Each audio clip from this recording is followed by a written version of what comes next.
Assalamualaikum warahmatullahi taala wabarakatuh dan salam sejahtera. Apa khabar ibu bapa dan guru yang dihormati sekalian?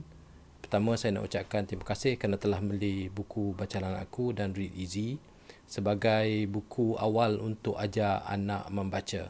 Dan hari ini saya Osman Ahmad, penulis bersama buku bacaan aku, akan cuba berkongsi dengan ibu bapa macam mana nak ajar anak membaca menggunakan kaedah yang kami gunakan dan menggunakan buku yang telah kami tulis ini. Baik, yang pertamanya mengenai buku.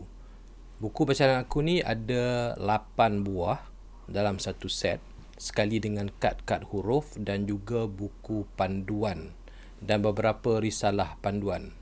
Jadi buku ni terbagi pada 8 buah di mana buku 1 dan 2 ni adalah menjadi asas kita ajar bunyi dan asas untuk ajar dia membaca.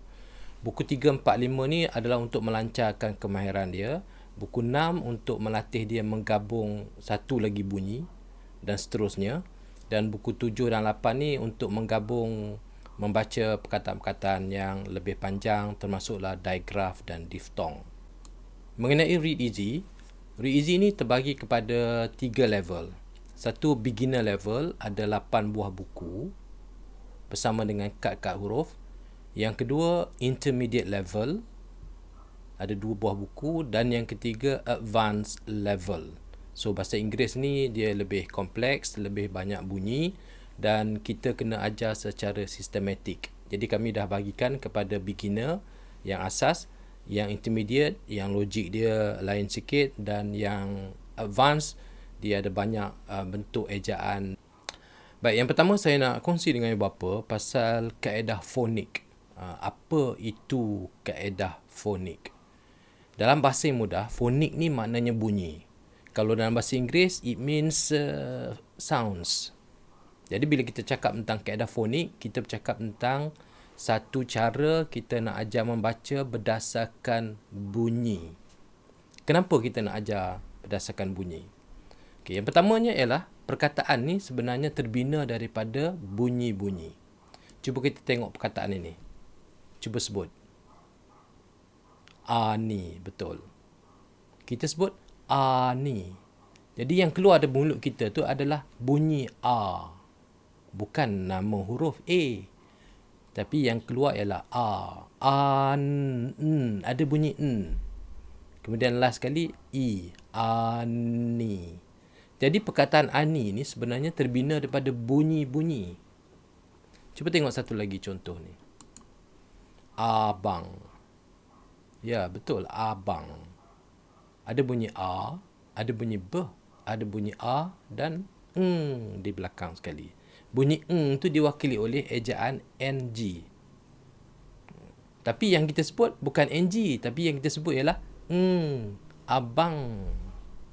Jadi kalau ibu bapa dan cikgu perhatikan, sebenarnya perkataan yang kita baca dan yang kita sebut itu sebenarnya adalah terbina daripada bunyi-bunyi. Tapi oleh sebab bunyi itu kita gabung dengan cepat, kita tak perasan pun bahawa perkataan ni adalah terbina daripada bunyi-bunyi. Tetapi hakikatnya memang ia terbina daripada bunyi. Jadi sebab itulah senang kita nak ajar anak baca berdasarkan bunyi. Ada kita sebut A, ada kita sebut B dalam perkataan? Tak ada. Jadi dalam kaedah fonik, kita akan ajar bunyi saja pada anak-anak untuk membaca. Dan inilah yang dinamakan sebagai kaedah fonik. Jadi bunyi-bunyi ni bunyi apa? Bunyi A, bunyi B, bunyi bunyi apa ni? Selalu orang kata ini adalah bunyi huruf.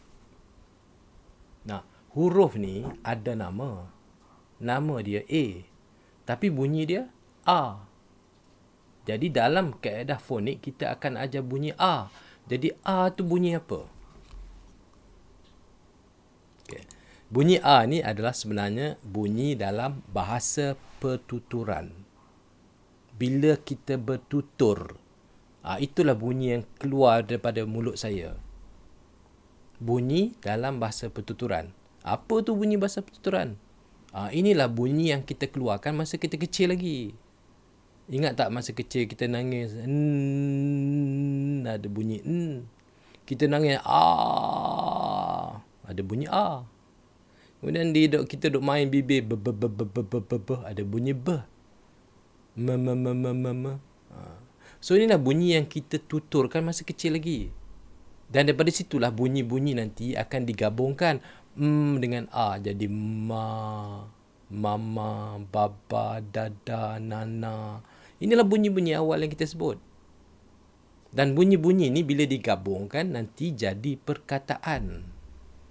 Perkataan nanti bila banyak jadi ayat. So, bunyi yang kita ajar ni adalah bunyi dalam bahasa pertuturan yang kita sebut sejak kecil. Jadi, bunyi ni bukan daripada mas. Semua budak yang lahir boleh sebut bunyi ni kecuali dia bisu je lah. Jadi, inilah bunyi yang kita ajar. Untuk membaca dalam kaedah fonik. Bunyi apa tu? Bunyi dalam bahasa pertuturan. In English, they call it speech sounds. Sama je. Dan bunyi-bunyi ni boleh diwakili oleh simbol-simbol. Jadi nanti bila kita ajar bunyi A, inilah simbolnya. Kita ajar bunyi B, inilah simbolnya. So bunyi-bunyi boleh diwakili oleh simbol-simbol. Tapi ada juga bunyi yang tak dapat diwakili oleh satu simbol, kita terpaksa gabungkan. Contohnya gabungkan dengan N dengan G tu. Dan itu dianggap sebagai satu simbol bagi bunyi Jadi bila kita mengajar membaca nanti, kita akan ajar bunyi dan kita akan ajar simbol. Jadi anak kita tetap kenal simbol. Dia mesti tahu. Kalau tak kenal simbol, tak boleh membaca. Cuma dia akan kenal ini sebagai B, bukan B. Itu aja beza dia. Jadi dalam kaedah fonik kita akan ajar bunyi, lepas tu kita akan ajar simbol apa, ataupun kita sebut huruf lah kan. Huruf apa yang mewakili bunyi tersebut. Bila dia dah tahu bunyi dan dia tahu simbol mewakili bunyi apa, barulah kita ajar dia membaca. Dan dalam kaedah fonik, kanak-kanak membaca dengan menggabung bunyi. Macam mana dia membaca? Dengan menggabung bunyi. Macam mana tu? Okay, senang je. Jadi anak-anak bila dia tengok satu perkataan, contohnya dia tengok na, dia akan nampak dalam tu ada bunyi n dan ada bunyi a. Ada dua bunyi. Dan bila dia gabungkan bunyi itu dalam otak dia, sebab menggabung bunyi ni adalah satu proses kognitif berlaku dalam otak. Bila dia gabungkan bunyi n dengan a, keluarlah na. Logik tak? Cuba sebut n-a. N-a, n-a, n-a, n-a, n-a. Jadi na. So, bunyi na ni datangnya daripada n dan a. Yang diwakili oleh simbol yang kita sebut sebagai nama n dan a. Tapi bunyi bagi anak-anak tu adalah n dan a. Dan bunyi ni bila digabung, keluarlah na. Jadi itulah cara budak-budak, anak-anak kita yang belajar fonik ini membaca, iaitu dengan menggabung bunyi. Jadi kalau ada 3 bunyi, perkataan yang lebih panjang, okay, tak ada masalah. Dia akan gabung juga. B, kawan dengan A. Ba, ada N, ban. Gabung 3 bunyi. Jadi dengan kaedah yang sama juga, bila dia boleh gabung B, A, N, apa masalah nak gabung English word cat? K, A, T. Sama je. Jadi dengan kaedah gabung bunyi ni, anak-anak kita bukan saja boleh membaca bahasa Melayu, tapi juga boleh membaca bahasa Inggeris. Iaitu dengan menggabung bunyi-bunyi yang dia belajar. Jadi kalau bahasa Inggeris, C itu bunyi K. Kita bagi tahu dia, itu K. Dia akan gabung K, A, T. Jadi cat. Jadi itulah konsep yang kami gunakan untuk mengajar membaca, iaitu dengan menggabung bunyi. Jadi saya harap ibu bapa jelas tentang kenapa kita nak ajar bunyi dan bagaimana secara ringkas kita mengajar dia membaca. Jadi dalam kaedah fonik tak perlu ajar ABC dulu. Kalau tak tahu lagi bagus. Tak perlu ajar dia eja, BA bar, BIB. Sebab itu bukan caranya. Dan tak perlu suruh dia hafal babi bu bebo, tapi hanya melatih dia menggabung bunyi-bunyi. Contohnya a jadi ba, gabung je bunyi itu jadi ban. Itu caranya. Baik, pada bahagian kedua ni saya akan kongsi dengan ibu bapa macam mana kita nak mengajar. So yang pertama sekali, bila nak ajar, guna buku dan ikut susunan buku. So dalam buku ni kami dah ajar mengikut susunan. Kita akan perkenalkan 3 bunyi vokal yang paling penting. A, I, U dahulu. E, O kita akan ajar kemudian dalam buku 7. Lepas tu kita akan ajar beberapa konsonan yang penting. Contohnya N, B, M, S, K dalam buku 1 dan buku 2. So ada 5 konsonan, 3 vokal. Jadi kita akan ajar dulu bunyi-bunyi ni dan daripada situlah kita akan ajar dia menggabung bunyi. Jadi untuk manfaat ibu bapa, saya akan sebutkan bunyi-bunyi dalam bahasa Melayu dulu. Jadi untuk membaca, anak-anak kena tahu bunyi. Dia kena tahu sebut bunyi tu. Jadi bila kita nak ajar, kita kena bagi dia dengar dulu. Lepas tu suruh dia ulang balik. Kalau dia sebut dengan baik, alhamdulillah. Jadi yang pertama, dia kena tahu macam mana nak sebut bunyi. Dan inilah bunyi-bunyi yang kami ajar dalam bahasa Melayu. Jadi bila kita nak ajar anak kita sebut bunyi-bunyi ni, pertamanya kita kena suruh dia tengok mulut kita. Dan kita kena tunjuk di mana kedudukan gigi, lidah, bibir, lidah, gigi kita. Supaya dia dapat tengok dan dia dapat ikut dan dia dapat sebut bunyi tu dengan betul. Jadi untuk hari ni saya nak ibu bapa dan cikgu ikut saya sebut. Okey, buka mulut. A. Senyum. I. Muncul mulut. U. Cuba ulang. A. I. U. Okey, senang kan? Semua budak boleh sebut. Okey, ini bunyi konsonan kita sebut. Yang ini bunyi vokal. Ini bunyi konsonan. Okey, tutup mulut, kemas. Bah. Bagi meletup. Bah. Kalau kita letak tangan, dia keluar angin. Bah. Jadi kebanyakan bunyi konsonan meletup. Tapi ada juga yang tak meletup. Contohnya angkat lidah di belakang gigi atas. Jangan sebut en. Salah.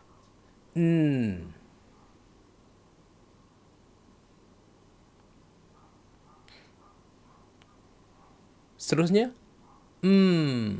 tutup mulut. Jadi bunyi dia kita boleh panjangkan sikit sebab dia bukan meletup. Seterusnya s, keluar angin. Jangan keluar lidah. Keluar angin. S. Dan akhir sekali k. Lidah di bawah. K.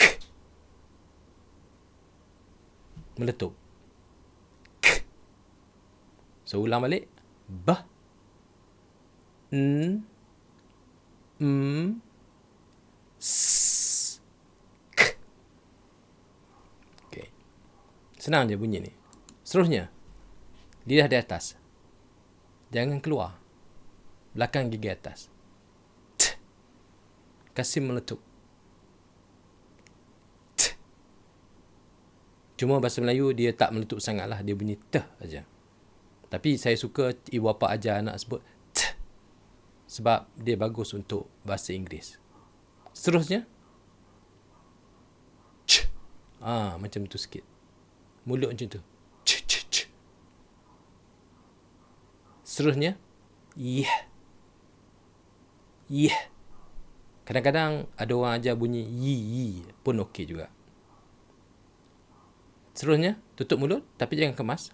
Pa. Pa. Okey, ulang balik. T. C. Yeah. Pa. Itu bunyi-bunyi dia. Nah, yang seterusnya bunyi yang tebal. D. Lidah ke atas. D. Now, lidah kat bawah. G. G. Seterusnya, keluar angin. Macam orang lelah. Yang seterusnya, angkat lidah ke atas. Belakang gigi.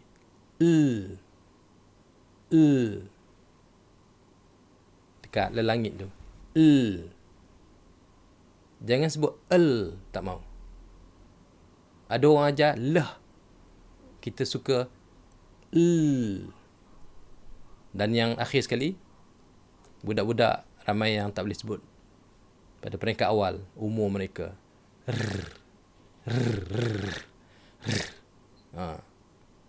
Jangan sebut tak mau. Kalau nak senang, kita sebut perkataan. Lari. Lori. Rama-rama.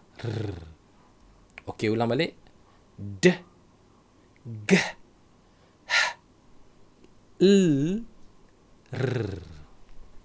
Okey, so far boleh ikut. Seterusnya, J. Mulut buat macam ni, bunyi tebal. J. Muncung mulut. Seterusnya, buat mulut macam ni. J. Bunyi tebal. Muncung mulut. Wah. Buat letak gigi atas bibir bawah.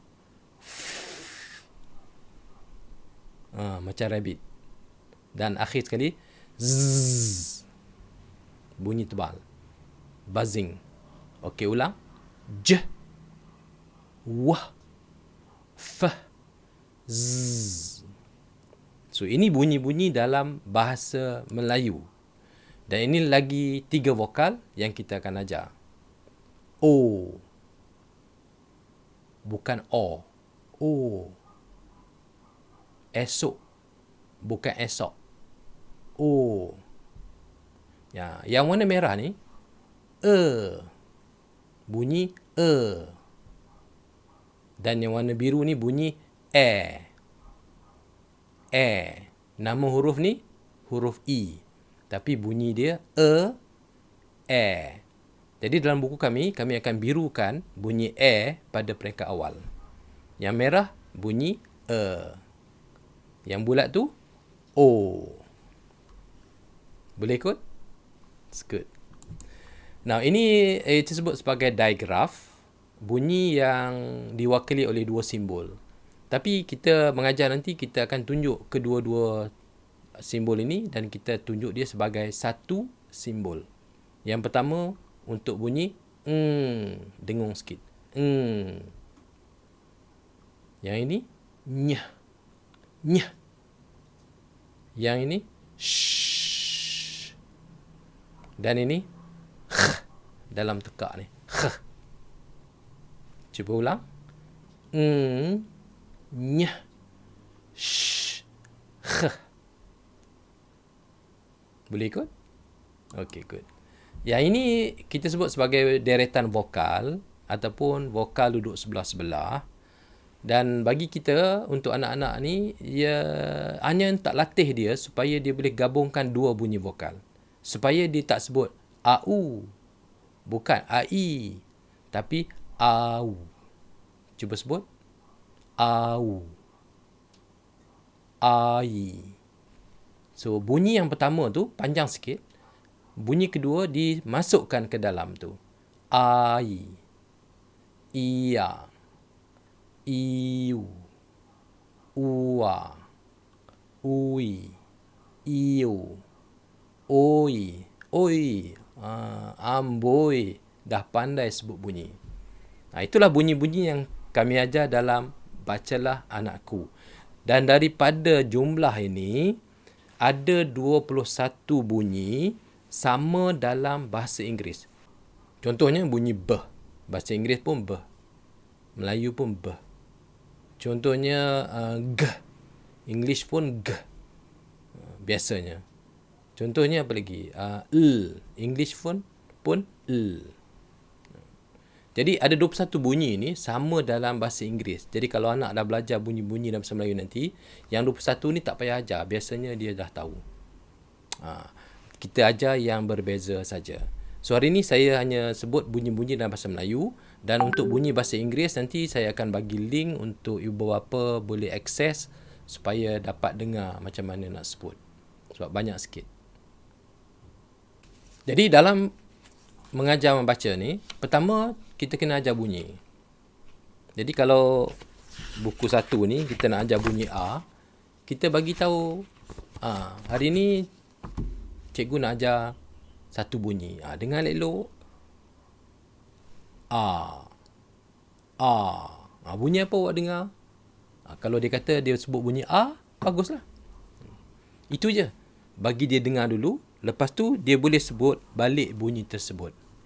Lepas tu baru kita tunjuk simbol. Kita pun bagi tahu. Ini A. Ini A. Itu konsep dia. Kita ajar bunyi dulu. Lepas tu kita ajar simbol. Simbol. Jadi pastikan bila kita ajar bunyi, dia juga kenal simbol. Kalau dia tahu bunyi, tak tahu simbol, tak boleh membaca. Kalau dia tahu simbol, tak tahu bunyi pun tak boleh membaca. Jadi yang kedua, kita kena ajar dia simbol. Dan kalau boleh kita mulakan dengan huruf kad-kad huruf. Lepas tu aktiviti yang kami selalu cadang buat ialah sentuh huruf berpasir. Sentuh huruf berpasir. Main plasticine. Bagi plasticine, bagi dia main. Buat bentuk. Dan akhir sekali, menulis. Jadi kita akan ajar dia menulis juga secara tidak langsung. Supaya bila dia nak menulis nanti, dia tahu macam mana nak tulis. Jadi kita ajar bunyi. Lepas tu kita ajar simbol melalui aktiviti ni. Kemudian barulah kita akan ajar dia membaca dengan menggabung bunyi. Macam mana kita nak ajar gabung bunyi? Yang pertamanya, apa yang kita cadang pada ibu bapa bila nak baca, contohnya gabungan pertama dalam buku ni, N dengan A. Macam mana nak ajar gabungan na ni? Yang pertamanya kita kena buat secara lisan dulu dengan anak kita. Kita sebut N A, bagi dia dengar. Lepas tu kita gabungkan jadi na, na. Kita suruh dia ikut. Jadi kita buat secara lisan dulu. So the next time duduk atas kereta, Kak Long, na jadi apa? Dia sebut na. Lepas tu barulah kita masuk dalam mengajar gabung bunyi menggunakan kad. So konsep kita akan guna kad. So kita akan bagi tahu ini N, ini A. Kita akan kawankan N, A supaya dia faham A ni bila berkawan nanti jadi na. So ni konsep yang kami guna. Yang cikgu boleh guna, ibu bapa boleh guna menggunakan kad-kad dahulu. So tunjuk pada dia, ini bunyi N, ini bunyi A, bila dikawankan jadi na. Bila dah guna kad ini, baru kita tunjuk yang dah berkawan dalam buku. Jadi kita guna kad dulu, baru masuk buku. Jangan guna buku untuk ajar gabung bunyi. Sebab kita takut dia tak nampak konsep berkawan tu, dia akan hafal. So be careful. Jadi dalam kursus-kursus kami, insya-Allah kami akan bagi dengan lebih lanjut macam mana kami mengajar bunyi, macam mana kami mengajar simbol dan macam mana kita mengajar gabung bunyi dengan aktiviti-aktiviti yang menarik. Jadi insya-Allah kalau ada peluang, sila ke website kami readnetwork.com untuk dapat maklumat-maklumat lanjut tentang kursus, tentang cara nak ajar, tentang buku dan sebagainya. So nanti boleh rujuk dalam website kami, ada satu bahagian support center. Klik di situ ada panduan macam mana nak sebut bunyi-bunyi dalam bahasa Melayu dan bahasa Inggeris. Panduan bagaimana kita mengajar menggunakan fonik dan sebagainya. Dan bagi siapa yang minat untuk buka kelas membaca, kita ada tawaran untuk ibu bapa hantar anak ke kelas-kelas membaca ataupun membuka minat untuk buka kelas untuk mengajar orang baca pun kita ada bagi. Dan kursus-kursus terdekat kami yang ada boleh rujuk melalui link yang tertera tu, dan kami mengendalikan kursus asas untuk ibu bapa, kursus intensif untuk guru bahasa Melayu dan bahasa Inggeris menggunakan Bacalan Aku dan Read Easy. Dan untuk sebarang nak kontak kami melalui WhatsApp, itu nombor dia 012-645-2276, dan boleh hantar sebarang pertanyaan, kemusykilan ke WhatsApp tersebut, dan insyaAllah kami akan cuba bantu ibu bapa macam mana nak bantu anak membaca. So, itu sahaja daripada saya. Mudah-mudahan mendapat sedikit panduan mengenai kaedah fonik dan panduan untuk mengajar menggunakan buku ini. Dan kalau berminat, sila join kursus-kursus yang akan kami kendalikan dari semasa ke semasa. So, sekali lagi, terima kasih. Mudah-mudahan berjaya mengajar anak membaca. Sekian, salam sejahtera.